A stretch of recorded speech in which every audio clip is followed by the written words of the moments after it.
talk to you for just a moment about guidance.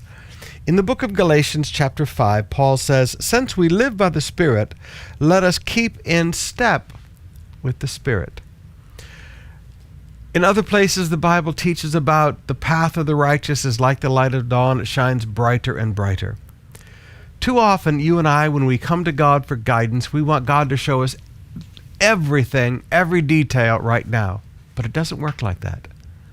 For most of the time in our life, as we move forward into what God has already showed us, we see what's next.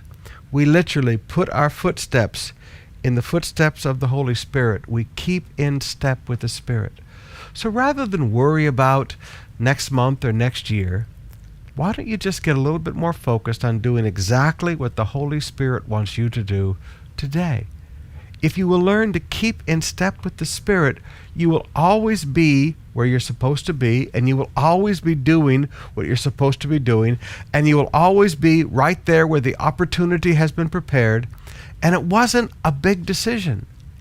Following God, doing the will of God, is not about the big decisions. It's about one step at a time, one little decision at a time, keeping in step with the Spirit.